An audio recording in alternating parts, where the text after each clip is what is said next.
chat and channel update. So I actually wrote an outline for myself this week so I wouldn't be so off the cuff. I didn't really like that. So I wanted to make sure I covered all of the things that I wanted to cover. The only thing that I'm leaving out this week is the troll update. Actually, the only update on the troll front is I had no nasty comments this week at all. So if the trolls watched the video and they heard what I was planning on doing, they left me alone this week, which doesn't really matter. I received so many kind compliments and comments from all of you regarding how to handle the trolls. Trust me, I know how to handle them. But sometimes you have to take a different approach. And I really appreciate all of your input, and it looks like whatever we did worked. So, moving on. I wanted to address a couple questions that we got this week. And I did my outline, so that's what I'm looking at right now. Echoes of an Angel asked me on the canning spaghetti sauce video, what is the shelf life of the spaghetti sauce once it's canned? Well, the USDA recommendations, guidelines, whatever you want to call them, they say that your home canned goods are good for up to 1 year after you can them, as long as it's done properly, safely, and with all of the proper instruction and what have you, and sanitary conditions. That being said, 1 year is just a guideline.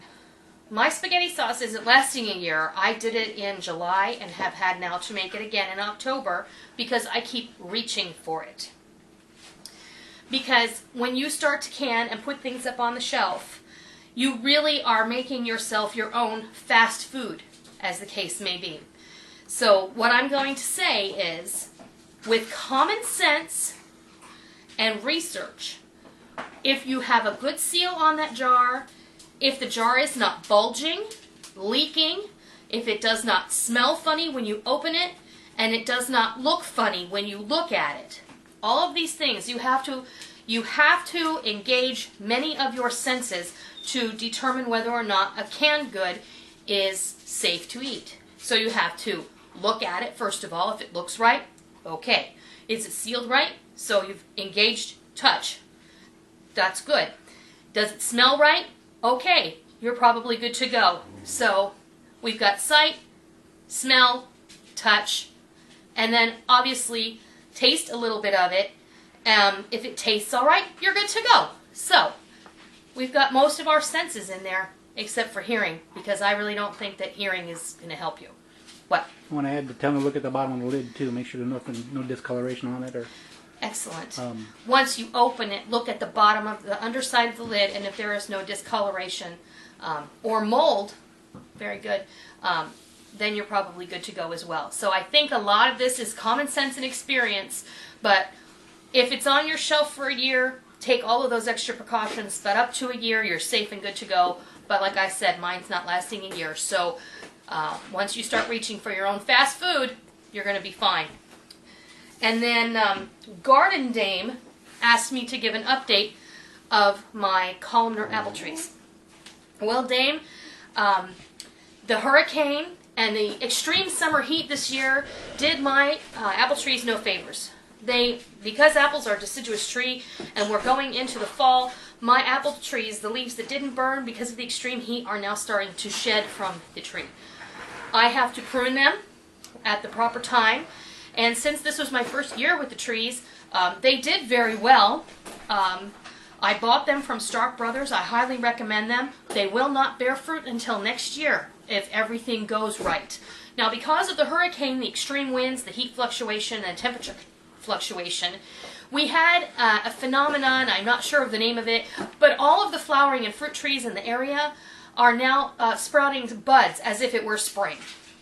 Now this may pose a problem come next season because it kind of fooled the trees into thinking that it had already been through a winter season, so to speak, because of the intense amount of water, intense amount of wind, and so it kind of fooled the tree into thinking something was happening that wasn't.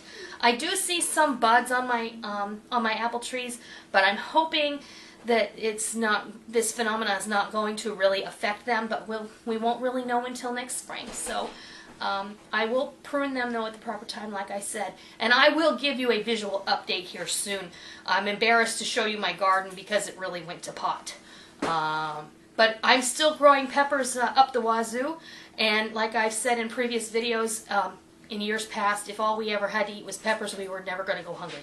So that's your answer to that question. I will update you soon with a little garden update.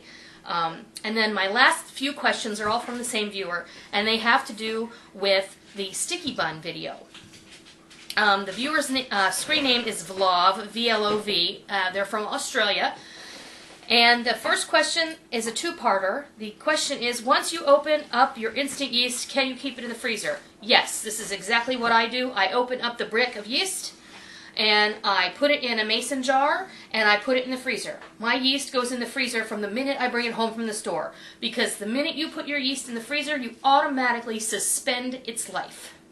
Yeast is happy in the freezer. It doesn't do anything. It just sits there dormant, like a sleeping giant. The minute you take it out, warm it up, bring it to room temperature, that's when your expiration date starts to toll. So always keep your yeast in the freezer, and you'll always have fresh yeast. And if you have yeast that you're keeping in the vacuum sealed bricks, if the seal breaks, make sure that you put it in a mason jar or another airtight container. If you have a nice vacuum on your brick, keep it in the freezer anyway, because once you open it, then if it gets warm, that's when it will expire. But that's just my advice for you on that. And she says she doesn't have a mixer like I have, but she has a bread machine. And can she use that on the dough setting to make the dough? And I said, absolutely, but don't let it rise, because this is a quick rise dough, and we didn't let it rise for about 15 minutes. So once it's mixed up and kneaded, just take it out. If the machine won't shut off with a button, unplug it. Show it who's boss, and you'll be good to go. The third part of her question was, can you freeze the cinnamon rolls and sticky buns? If you want to freeze them, this is my recommendation. Make the cinnamon bun dough. If you want to put it away for later use, freeze the dough.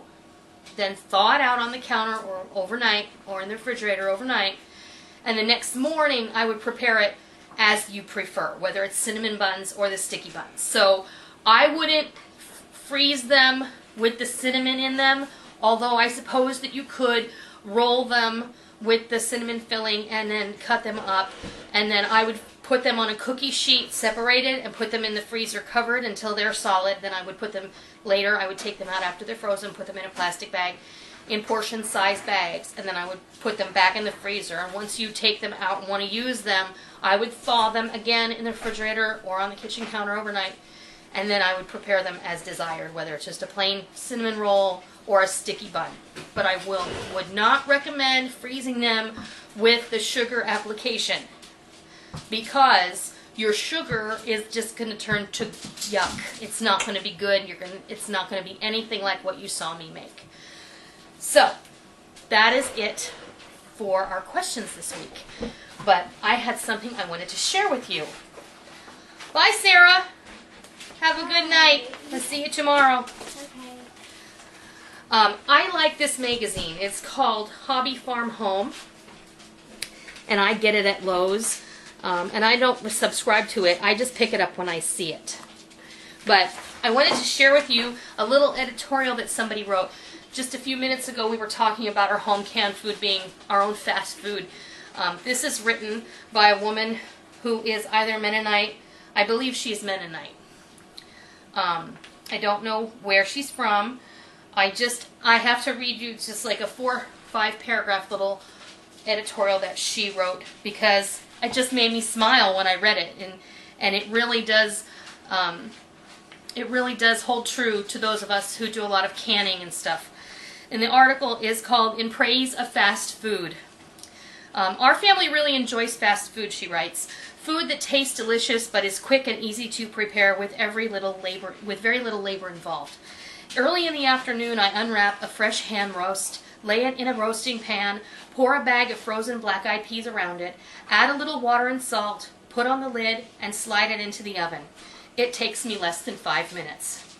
Now, of course, it took some time to raise the hog and load it in the trailer and take it to the processor, and the peas had to be planted, watered, hoed, picked, and shelled. but today they are a convenient fast food to be cooked with the ham. Later, with the delicious smells of ham coming from the kitchen, I washed some sweet potatoes and put them in the oven beside the ham to cook to a soft, syrupy sweetness. It takes just a couple of minutes to do. A few months ago, we were planting, weeding, and digging, but today the sweet potatoes are quick and easy. After sewing leisurely all afternoon, I go to set the table for supper. A nice clean tablecloth and pretty dishes and glasses make the table inviting. I decide pickles, beet pickles, and salsa will make nice side dishes for my meal. And even though we spent a lot of time growing, picking, chopping, and pickling last summer, a quick pop of the lid makes them ready for a pretty dish on the table. Yesterday, after grinding wheat to make my flour, I made some homemade bread. It took several hours to knead and bake the bread, but today it's all ready to slice and serve with our homemade butter and homemade jelly. All I have to do is put them on the table. As the family gathers around the pretty table laden with good food, sharing the news of their day and enjoying the fellowship of one another, we all agree there is nothing quite as good as fast food, country style. I just love that article, and I had to share it with you after I read it. So, there's that. So, if you're interested, look for this magazine. It's fabulous. It has lots of great recipes and lots of good information on small hobby home farming. There's information on how to have your own chickens and how to actually in this edition, it shows you how to cut up and break down a whole chicken, how to make donuts from scratch. They do a kitchen remodel. It's really a lot of fun to sit and look at this. There's even some crafting ideas in here, and it's really just an all-around fun magazine for us to look at. And let's see. Oh, let's do our video uploaded videos that I uploaded this week were the tortilla soup, the chicken lo mein, canning of spaghetti sauce, making coasters from trash, and the Cicola stuffed Italian loaf that I uploaded yesterday. So, I hope you all enjoyed those. I really enjoy making these for you, and I get so much great feedback, so I hope you give some of those a try, and I hope that I gave you all some good ideas. Videos that are coming this week will include, not in any particular order, a pineapple cream cheese braid for breakfast, chicken stock 101, Swiss steak in the crock pot. We're going to start, the holidays are coming, and I'm going to do how to make bath salts very simply to give as gifts. And we're going to do a prepper's pantry food storage chicken soup. Everything coming from the food storage, and it came out amazing. I'm still working on the website and the cookbook, and I really am having to buckle down because I have a self-imposed deadline to get it to my proofreader. And, you know, I don't want anybody to have any really, I know that you're going to love it, pardon me, but I'm not putting any pictures in this particular cookbook. It will have some artwork in it, but until I can get a good catalog of photographs, some of them may have pictures and some may not. So I understand that you would like to have pictures with every recipe, and I'm going to do my best to put some pictures in here. But you'll have to forgive me that I don't have photos for every single recipe. But hopefully someday when I have a real published cookbook, I will have recipes and a picture with each and every one. I tend to have a story or a little kind of anecdote that goes along with every recipe that I have so far. And I think for me, and maybe for me because I actually lived the experience, it's more vivid for me to do that. But we're going to do our best, and I hope you enjoy it once it does come out. I am still working on my website, and I may go ahead and unleash it, as the case may be. It is still a little sparse, but in time, you know, slow and steady, as they say. Which brings me to another thing that I thought of the other day. With regard to prepping. I have a lot of people who've asked me to show my food storage. And I have an eyelash that just decided when to fall in my eye. I really appreciate and I'm flattered that you all want to see my food storage, but I don't care to do that. I am so happy to share with you what I do with food storage, what I keep, how I keep it. But you'll notice that a lot of people, like my friend Cat's Cradle, and my friend I'm Still Working, and many others, they talk about the food storage, but they don't show their food storage. I've shown a little, about my can rotator and what have you, but I don't really share a lot. Like I said, I'm happy to share the knowledge and the techniques and the technology that go along with prepping, but I don't want to share my food storage per se. But then back to the slow and steady part. It occurred to me the other day. I have few people who've texted me and sent me personal messages. How do I get started? I don't know where to start. I haven't done anything. I have a little bit, but not enough, and I'm starting to get worried, and I'm overwhelmed, and where do I begin?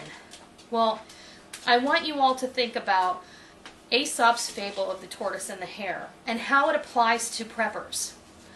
We don't all, hardly any of us, have the luxury of being able to have the bank account to just go online and order up anything we want and have it delivered to our door tomorrow. So the secret, so to speak, is slow and steady wins the race. Isn't that the moral of the story of the tortoise and the hare? The tortoise went off really fast, and when he got toward the end, the hare, I always do that. The hare went off really fast, convinced that he could not be beat. And he ran really fast, and then he got tired, so he stopped to take a nap. Well, in the time that he stopped to take a nap, the tortoise surpassed him and won the race. So I guess really what we have to look at from that fable in a prepper's perspective is that we can't have everything all at once. So we have to build up our food storage a little bit at a time. We put aside $20 every time we go to the grocery store, and we buy extra of what we already eat. And then we start to build our long-term storage, our wheat, our rice, our beans, our dehydrated foods, our things from Honeyville and Augustin Farms. And as we're able to afford those things, we build up our food storage until before we know it, we look at what we have, and it is well with our soul. So slow and steady wins the race. Do not be a hare. Be a tortoise when it comes to prepping, and you will be successful at what you do. And I think I have one more thing I'd like to ask of you. I got an email today. I subscribe to a lot of websites that give me information on genetically modified food and things that are topical in the news, where we can get information about Monsanto, about things that are hurting us in our food, and the general state of food production in our country. So I would like you to go to a website. Where is it? Did I write it down? Oh, I will put the link in the underbar.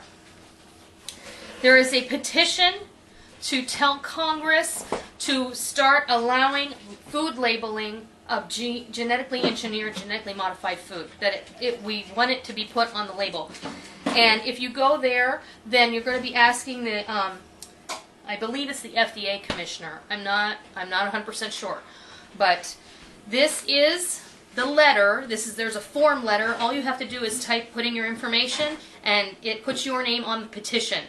And this is what the letter says. It says, "Dear Commissioner Hamburg, I am writing to urge the FDA to require the mandatory labeling of genetically engineered foods. I have a right to know about the food I eat and what I feed my family. In America, we pride ourselves on having choices and making informed decisions. Under current FDA regulations, we don't have that choice when it comes to GE ingredients in the foods we purchase and feed our families. Labeling is essential for me to choose whether or not I want to consume or feed my family genetically engineered foods. Genetically engineered foods are required to be labeled in the 15 European Union nations, Russia, Japan, China, Australia, New Zealand, and many other countries around the world. As an American, I firmly believe I should also have the right to know if my foods have been genetically engineered. A recent poll released by ABC News found that 93% of the American public wants the federal government to require mandatory labeling of genetically engineered foods. As ABC News stated, such near unanimity,